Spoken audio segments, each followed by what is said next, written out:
of the United States is coming home.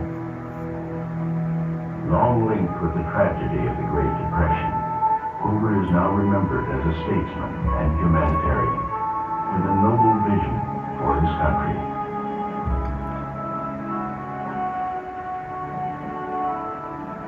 Today he will be laid to rest on a hill overlooking the town where his life began. West Branch, Iowa, in the 1870s, a frontier settlement with the promise of America at its doorstep, a promise Herbert Hoover will seek to fulfill throughout his life. The future president is born in August 1874 in the Hoover family's two-room cottage. "We have another General Grant in our house," announces a proud father.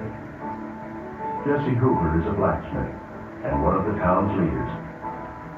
His wife, Hulda, is a pious Quaker. Her children are taught the virtues of generosity, hard work, and service to others. At Quaker meetings, young Bert learns the importance of self-discipline and restraint. "Those who are acquainted with the Quaker faith," said Hoover, "and the long hours of meeting awaiting the Spirit to move someone, will know the intense repression upon a 10-year-old boy who might not even count his toes." Only later does Bert realize there is fun to be had, without worrying that an angry God will strike him down.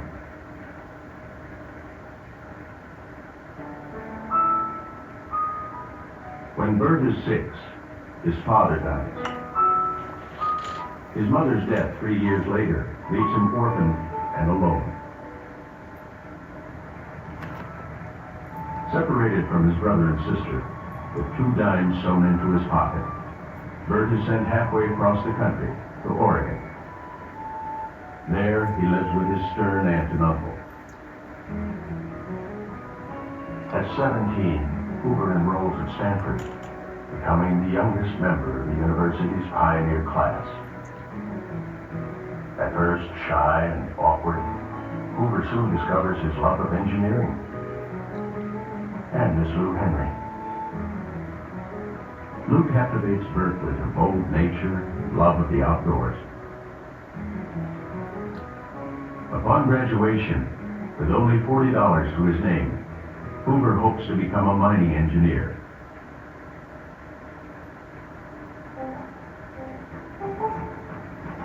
After shoveling ore for more than a year, Bert hears of a British firm seeking an experienced engineer to manage its mines in Australia.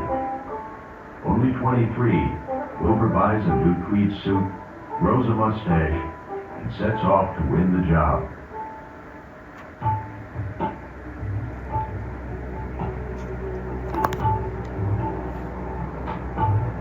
Australia's outback is like nothing the young American has ever seen. A place, he says, of sin, sand, sorrow, sickness, and sore eyes. The remote mining town of Coolgardie brings to mind the swarm of red dust, black flies, and white heat. Yet Hoover is a strong manager, and soon wins the respect of the rugged Aussie miners.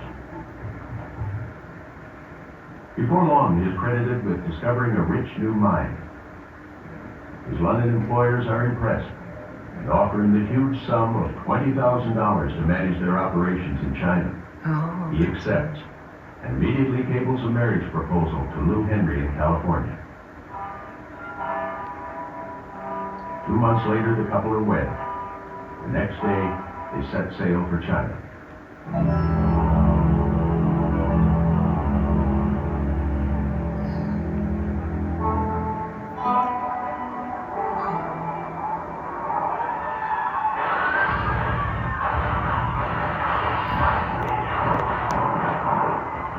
Within 6 months, the Hoovers are caught in the throes of the anti-Western Boxer Rebellion. Hoover helps defend an international settlement under siege.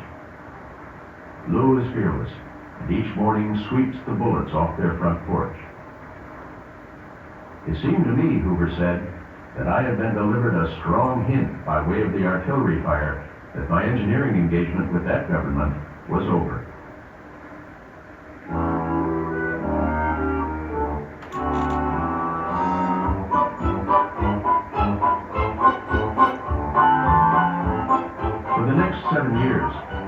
Hoover circles the globe, overseeing his firm's mining interests. Lou and their sons often join him in exotic locations all over the world. Internationally known as the Great Engineer, Hoover soon amasses a fortune. His mining enterprises, he tells a friend, have made him as rich as any man has a right to be. But just making money isn't enough, he says. He wants to serve the public. In 1914, the Hoovers are living in London. Europe is bracing for war. All regular transport from Europe is suspended. Thousands of Americans find themselves stranded in England. The U.S. ambassador asks Hoover to help. Overnight, he assembles 500 volunteers and organizes a massive rescue effort. The American tourists arrive safely home, and Hoover is acclaimed on both sides of the Atlantic. I did not realize it at the moment, Hoover later remembered, that my engineering career was over forever. I was on the slippery road of public life.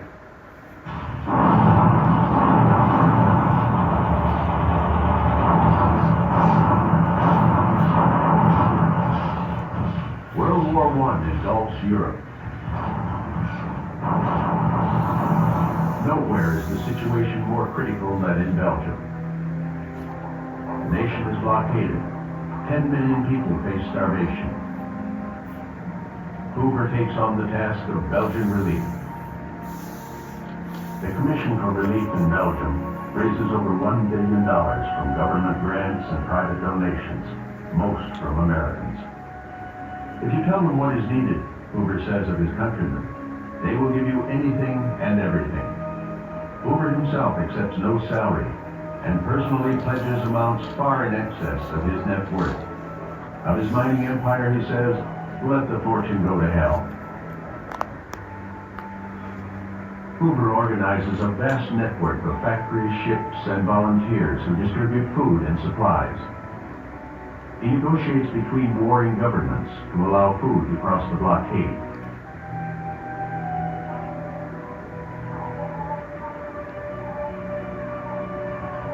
Belgian children receive an extra ration of white bread and soup, soon called a Hoover lunch.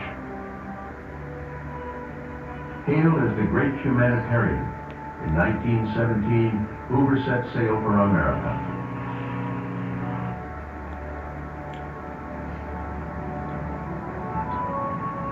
Every homecoming to me, he says, is a reaffirmation of the glory of America, the greater kindliness and friendliness which comes from acceptance of equality and the wide open opportunity to all who want a chance.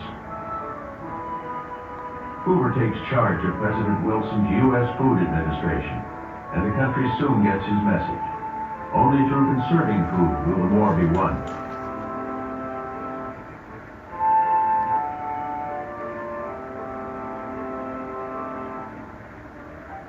While Lou Hoover does her part in the voluntary effort, millions of her countrymen learn to Hooverize, observing meatless Mondays and weightless Wednesdays. And the Hoover name becomes a household word.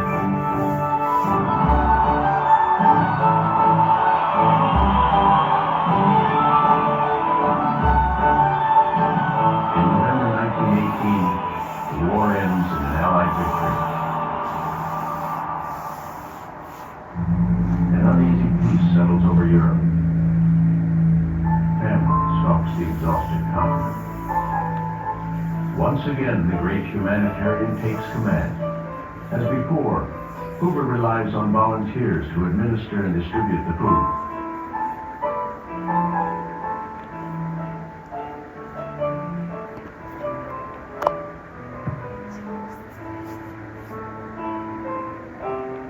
Though he dislikes Lenin and the Bolsheviks, Hoover accepts an appeal to feed the Soviet Union. Your help, says writer Maxim Gorky, will be inscribed in history and will long remain in the memory of millions of Russians whom you saved from death.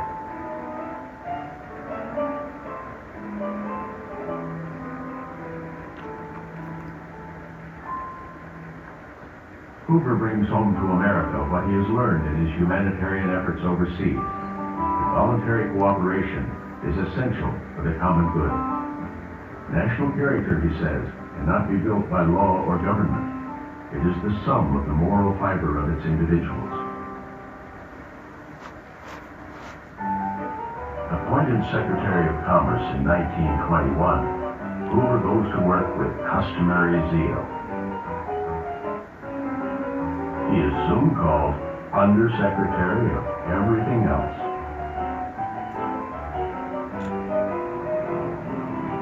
Worried about the dangers of increased stock speculation, Secretary Hoover warns President Coolidge that the warning goes unheeded, and the boom times continue.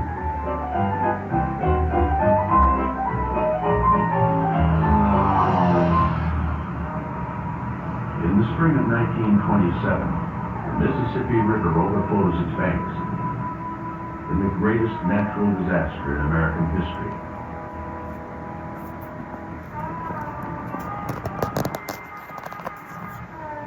Within days, Secretary Hoover is on the scene, requisitioning trainloads of food and building tent cities for thousands of flood victims. He visits 91 southern communities, seeking volunteers to help with housing, meals, and medical care. I suppose I could have called in the whole of the army, he said, but what was the use? All I had to do was call in Main Street itself.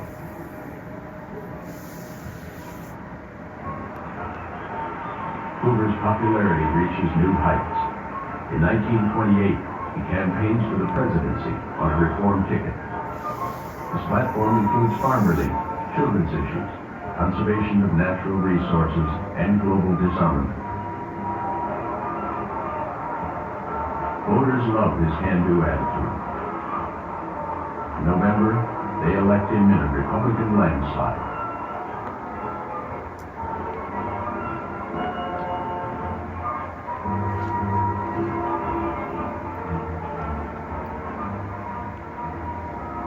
I have no fear for the future of my country, he says. It is bright with hope. Yet within 8 months of his inauguration, Hoover's worst fears are confirmed. In October of 1929, the New York stock market collapses. Soon chaos becomes crisis.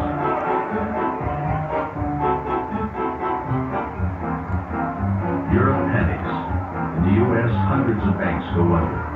Drought strikes Midwestern farmers. Hoover goes on the attack. In a program of unprecedented scope, he expands public works, cuts taxes, and maintains wages through voluntary commitments of business leaders.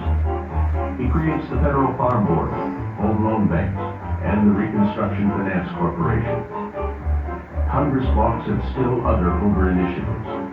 Though the president and lawmakers share in their opposition to the public dole, Hoover fears federal assistance to individuals will destroy the voluntary tradition on which he has built his entire career. At the White House, he toils on through 16-hour days. The office in such times as these, says a weary president, make its incumbent a repairman behind a dike. No sooner is one leak plugged up than it's necessary to dash over and stop another that is broken. As unemployment soars, millions grow desperate, and Hoover is held responsible. I only wish I could say what is in my heart, he confides to a friend. But the Quaker president, uncomfortable with showing emotion, cannot share his anguish with the public. Their suffering turns to anger.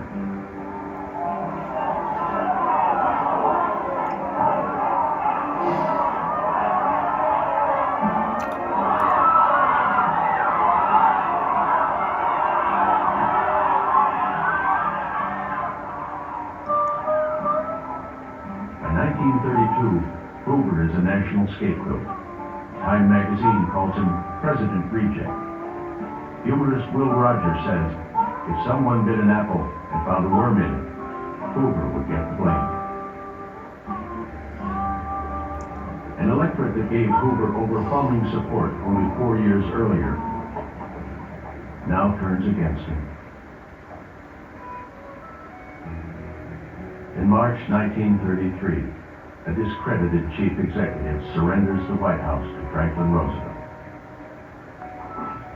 At Washington's Union Station, the Hoovers bid farewell to a small group of supporters. Just as young Bert Hoover had done half a century earlier, ex-President Hoover now heads west across the country.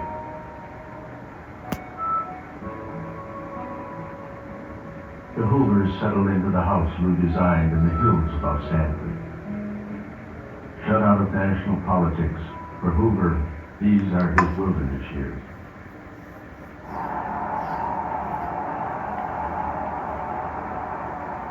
Four years later, in 1936, he tries to re-enter the political arena. He assails Roosevelt's policies and defends his own vision for the country. And let this convention declare without question that the source of economic prosperity is freedom. Man must be free to use his own powers in his own way. Free to think, free to speak and to work, free to plan his own life, free to use his own religion, free to dare in his own effect. Despite the cheers of the crowd, Hoover's party will not entrust its future to the man indelibly linked to hard times.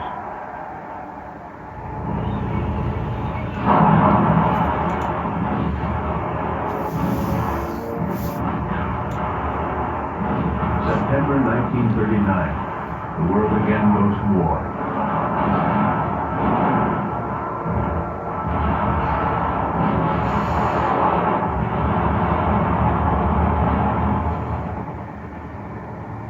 The Hoovers move back east and take up residence at New York's Waldorf Towers. 4 full-time secretaries type thousands of letters, speeches, and manuscripts as Hoover, still on the political sidelines, seeks to influence American policy. Political exile gives way to personal loss. His beloved Lou dies in 1944. The next year, FDR dies, putting an end to a great political rivalry.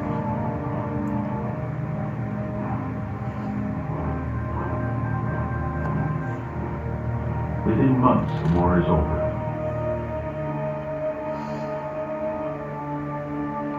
In the wake of the fighting, Europe is left a ravaged continent. President Harry Truman pledges a global relief effort and chooses Herbert Hoover to lead. 25 years after last feeding the hungry of Europe, Hoover the humanitarian returns. Called back, he says, like a trusted family doctor. He oversees the massive relief efforts, visiting 38 countries in a race against time and famine. At the age of 72, Herbert Hoover is once again a living symbol of American generosity. For Hoover, the wilderness years are over. The years of acknowledgement have begun.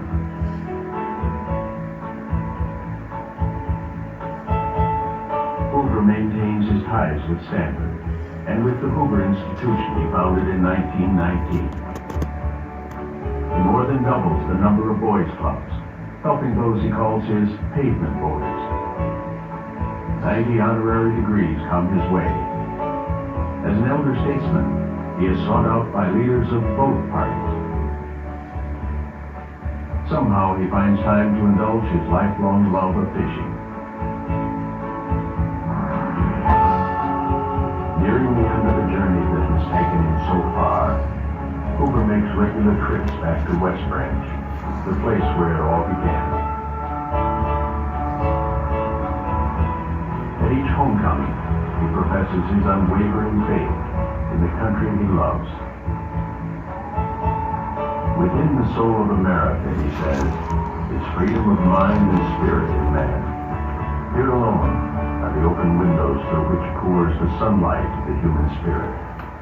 Here alone is human dignity, not a dream, but an accomplishment.